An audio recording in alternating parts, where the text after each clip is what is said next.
being thrown out here. Stinger is going to get spotted finally. He actually goes for the lasso, TP away. Q play by Stinger and does manage to buy a lot of space, but the rest of the team is focusing on Roshan. As we've been talking about, doesn't look like Infamous is looking for a fight. What's weird is this was a first pick PA, but it looks really good against all of Infamous's heroes. For the most part, all the cores are physical damage dealers. Yep. They rely on the hit. And this is like the weirdest read that I've seen in a draft. Yeah. They're like, we know all your heroes. It fits into this category. PA is going to be good against all of them. Keen. He smoked up immediately after the Roshan. Hoping to be able to catch somebody here, but all the important heroes on the other side of the map. Wisper is pushing out the bottom lane while the Wraith King farms up that jungle area. Just about to complete his Radiance, but Keen Gaming know there's no reason to slow anything down. They just want to make sure that Stinger doesn't actually catch anything. Oh, they do have the X on Dark, so he's going to be pulled back after a quick heal. And the side lane push out, we've seen this so often from the side of Infamous. They want to avoid these fights early on. And they're even pressuring this bottom tier 2 towers. The skeletons are going to work, but he going to briefly TP back. He wants to continue that pressure. Mid lane, Scofield almost out. Does get jumped on, but no disables. And they're just buying really good time right now. Yeah. They've taken the tower up at top. There's a BKB on this Templar Assassin. And they finished the Radiance. This is pretty good item timings, despite not getting a kill for so long. I think Keen Gaming have almost focused too much on trying to catch these heroes that are split pushing them, and just there is a lack of objective pushing, right? Yeah, on the side of Keen, they too. just don't have great heroes to hit towers. He wanted something that could hit towers. Yeah. In the draft as the last pick, but they decided to go for the Omni Knight. You have a very 5-man heavy lineup as a result. Plus you went the Spirit Vessel on the Kunkka. Yep. It's going to work in the first 30 minutes of the game, but eventually this build, it'll start to fall off. It seemed like a cute idea, especially with the way that he could like X marks and then defend that like bottom lane push by just one shot and then back to the mid lane he goes, or the way he tried to hunt down the Bat Rider to prevent him from being able to split push. But in the end, addressing just one of these lanes hasn't been enough. There's always been a second lane that's being pushed in and objectives are being bled away. The one thing about it is Infamous is out farming them across the board, and they're going to grab this tier 2 tower. So somehow, despite not getting any kills, they're just getting more towers than Keen Gaming. But what it does come down to in Dota, and especially at TI, is the team fights. So we'll see if they're able to keep up in that department. They have such a physical damage-dealing core lineup, and there's an Omni Knight on one side, and you've got Blur on the PA. Naturally very good. Yeah, it's definitely like Infamous. They can split push all they want, but you pretty much always, in order to win a game of Dota, have to be able to beat the enemy team in a team fight. So Infamous are going to have to take that eventually, and it's going to be against a Deso PA, as that's closing in pretty quickly. Going back for the minus on Wisper. He says this is going to be a long one, and I'm going to plan accordingly. I would agree, because Keen doesn't have catch. If your offlaner doesn't come with catch, it usually means that you're not going to take the easiest of fights. So you just sort of have to fight. You don't have that option to just roam with 2 heroes and get kills easily. So you're going to run into the BKB TA. This might be the worst target for them to run into. TA is going to be able to get off the BKB, jumps into the back line, but there is going to be saved from the Omni Knight. Kaka's going to be okay for now until a big punch from Scofield to be able to finish him off. Scofield will be sacrificed in turn as the paralyzing cast, slowing down both Hector's here now. And Wisper, but they're going to show up. And you get the stun on Old 11. Look at that damage coming out from this Enchantress. Heavenly Grace won't save you, my friend. The Omni Knight falls, and Chris Luck looking to be able to load in. Next hero, Old Chicken. He needs a target to be able to jump away to, and he's got one in Yi, but a big shot from the Impetus. It does miss.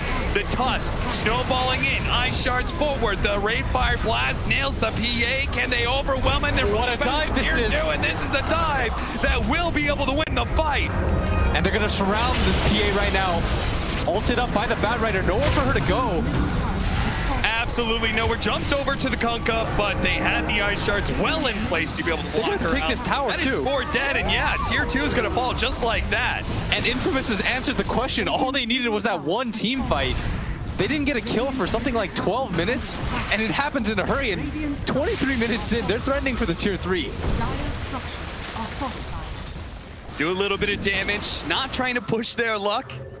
And I think that's something that, you know, Infamous, and there were points where I think they got a little undisciplined.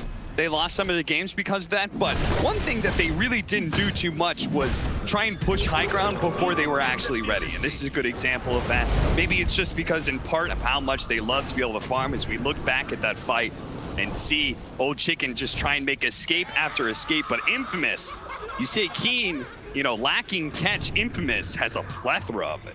Yeah, the pride of South American Dota. I mean, they're able to just follow up so easily. They have stun after stun. They've got multiple ways to gap close. They've got blink daggers aplenty.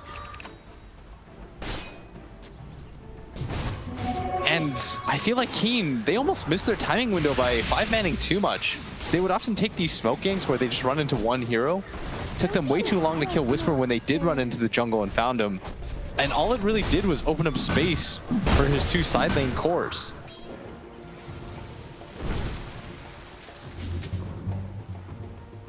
Look at that. And the one Midas from Hector. The one thing that we know about Infamous is like they farm really well, yeah, and really efficiently. And it almost feels like Keen, I mean, they got way too gun shy. Once they got the Aegis, they weren't really willing to commit for the push. They kept dealing with the side lane assault, and it just lost them so much time. But they're going to go for the 5-man again. I think they're sort of resigned to this fate with their item builds and the type of heroes that they have. They've got to go for this raid boss PA. But even having an Omni Knight behind her, she still needs a BKB. And their goal, right, is to be able to convince Infamous to come back and fight them. But Infamous are refusing to do so and just keep on pushing the other side of the map. So eventually, Keen, they may be the ones to come back in style. They're going to try and defend this here to at least get a team fight out of it, but they're going to be a little slow to arrive as Kaka does manage to get the telekinesis, has a Rate Fire Blast to be able to get the chain stun. They're committing to this fight. They don't really want to jump Hector right away. They're not going to overly commit into this reincarnation. They finish him up and then start retreating, especially with that Heavenly Grace on Old Chicken, allowing him to back away from these slows pretty easily. The X marks the spot, allows him to be able to jump back in, but the toss snowball actually bought the time, and now the lasso on Old Chicken fades away nice and fast from the Heavenly Grace, but there goes that on the ultimate. It will be able to buy some time, but the pure damage coming out for the Enchantress, doing so much to Old Chicken, he actually has to back away, and without the Old Chicken, they're lacking on damage. Infamous knows that. They're just going to march forward, catch whatever heroes they can. That's only going to be the Omni Knight for now, as Infamous say, great, fantastic, we got a tier 2, we didn't lose the team fight, let's back up, control the map again. That is a very head-scratching decision to try to go on Hector, who, I mean, he already has the ultimate up. And this is not an easy kill either. He opted to go for the Blade Mail so that he could just get a little bit more armor and to try to dissuade the PA from going in on him. And Keen, they really rely on that Coco's Rum. So when they threw in the boat just to take out the first life, it's so hard for them to get any sort of follow-up damage. Yeah, if it was like, if they could have actually brought him down without that, and then commit the boat into the second life and take that big team fight, would have been fantastic. You saw how low Hector got in that second life, but it was just too much as that Scofield snowball, and then the damage comes out from the Enchantress, threatening the PA's life. Once the PA's out of that fight, Keen have nothing left. And you see smiles abound on the side of Infamous. They're happy about this game. They know the pace of the game is definitely favoring them right now. And for Keen, it almost feels like they're feeling the pressure. They're going for these ill-advised 5-mans, and they're taking whatever fights present themselves, but they really need a BKB on this PA. Even though the blur is very good, they're just sort of chunking her down with magic damage. Perhaps the pressure of being able to play in front of the home crowd is getting to Keen, and how they've gotten so gun-shy. They just don't want to be making any mistakes. They're playing not to lose rather than playing to win. And Infamous, they're only looking at victory right now with an 8,000 net worth lead at 27 minutes in. Very few kills, but that's been to Infamous' advantage with all these Hand of Midases and farming heroes. Yeah, and they've got a BKB now on the Raid King too. I mean, they're in prime position in this game. And could you imagine if I told you that this is what was going to happen? Infamous for most teams and for most analysts was a bottom 2 team. For a lot of teams, this would be a free draw, but I mean, they're proving they don't roll over for anybody. Yeah, absolutely. Compared to our previous best of 1 with Team Liquid there, I'm sure Keen thought they were pretty fortunate to be able to get Infamous instead. But as you said, the South American Powerhouse is proving not to just roll over. They will have a fight though. Keen, nice snowball coming out. Scofield gonna be able to save Wisper. Can he actually get him out in time to torrent the boat? Almost enough damage, and he is able to get the final swing. Now a stolen lasso coming out from Kaka as he does manage to grab Chris Luck, taking away a lot of that BKB timing. And Infamous know that with Wisper gone, they can no longer take this fight confidently. They're gonna try and retreat, make sure they don't lose any more heroes. Scofield will manage to slide away with that blink dagger. Roshan is up though, and they're pinging in that area. Old Chicken already going to start this for his team. Chantress doesn't have buyback yet, and with no lasso on the board, Infamous might be a little bit more reluctant to take this fight. There's no BKBs. Hector just going to run in. About to come back in. Look at that. Chris Luck immediately on the back line. What a snowball on Old 11, and Kaka controlling him up. The telekinesis toss back does help get some control, but it's not good enough. A Stinger flying over them. On the side, we do have, they're trying to chase away this toss as best as possible. He's the melt strike. Hector. Melt strike after melt strike. Chris Luck being able to bring down Dart again. Now Old 11. Scofield's trying to get away, still away from that X marks the spot, but look at him now. He's taunting. He's saying, you can't finish me off, boyo. I've got the Walrus Punch. That's the touch that Infamous need to claim Roshan. And now this half HP Roche is just theirs for free. Infamous is just thoroughly outplaying Keen right now. They're consistently getting to the back line.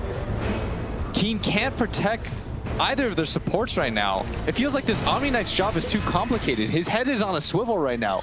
He's trying to get to his cores. He has to turn around to help his supports out. And they're just going to go for it right now. There is a glyph available, but with so much time left on this Kunkka, 36 seconds until he respawns, doesn't have buyback. Infamous, they're going to take this tower very quickly with the Deso.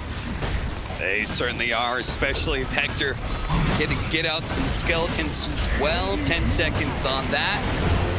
20 seconds on the Kunkka. We have a fresh BKB on the Phantom Assassin. He needed one so badly. The Omni has to be able to protect the backline. It just seems like Keen in that last Roshan fight, probably not expecting Infamous to take the fight to them 4 versus 5. Got a little lax in their positioning around the pit. Yeah, the supports got completely caught out, and suddenly the numbers advantage swung the other way. I mean, just Dart immediately out of the fight with Chris Luck executing him, and then they just get stuck in this funnel of death in the river area, which Infamous are going to be able to work really well around between the Radiance Burn, the Firefly that's out from Stinger where he can play on the cliffs, Scofield being chased by E this entire time, but had multiple ways to be able to save himself with ice shards and snowballs. By the way, if you just check the amount of farm that Chris Luck has, he has an MKB and a data list completed up. 1,200 gold on top of that. That is massive, and he's being greedy too. He's holding on to the Aegis and the cheese, even with the Deso, or the Daedalus rather, in his backpack. And you could see the distress on E's face. When they flash to him, he can sense that this game is rapidly getting out of hand. They can sense it slipping away. And Infamous, I mean, they're getting stronger as the minute passes by. They're marching down mid again. They've got 2 lives on their TA. They've got 2 lives on the Wraith King. There's so much that Keen have to deal with just to win a team fight at this point. Scofield making drawings up to the top lane and bottom lane. I think he just wants to be able to hem Keen in as much as possible. Look at that discipline from Infamous. Yeah, I like that a lot. I mean, Hector looked like he kind of just wanted to go straight into that bottom lane of barracks through the mid lane, but Scofield said now is not the time. We still have shrines up, guys. We have plenty of time on this Aegis. There's no need to rush things.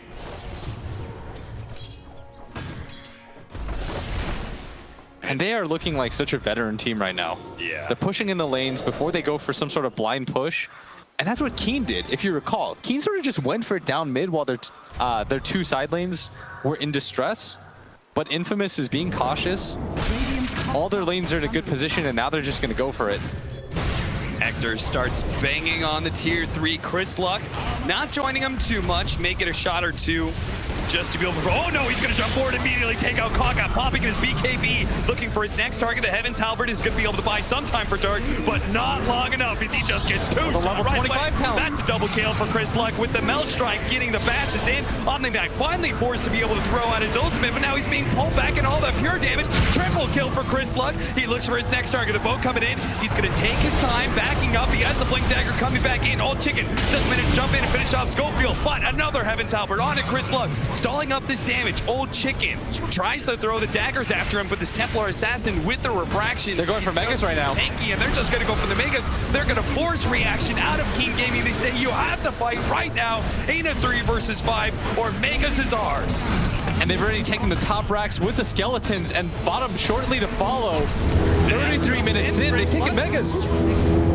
Because of the X, got a free jump on to the Kaka, and just like that, they managed to get the Megas, and now Old 11, he gets executed quickly on the spot. He slowed down, paralyzing cap runs between the two of them, though, with the boat on top of it. Chris Luck does take a large share of this damage. He does have the Aegis, though, and he's okay with this, especially thinking kill Old Chicken, impetus after impetus, coming in from Wisper, finally able to finish off the PA. She buys back, but Keen Gaming stuck inside their base, and Hector says, that's where I want to go. I want to go all the way into the fountain. I want to find some more kills, but he knows he may just overstepped himself a little bit. They do have the snowball. Now they jumped outside of the fountain. Hector's really trying to fight. Quickly taking out the PA. Thanks to Wisper laying out the damage. Keen Gaming are forced into the fountain once again, and that GG Gaming called a GG and Infamous make it past the best of ones. Unbelievable. South America, you have your champions. They have secured themselves a top 12 berth.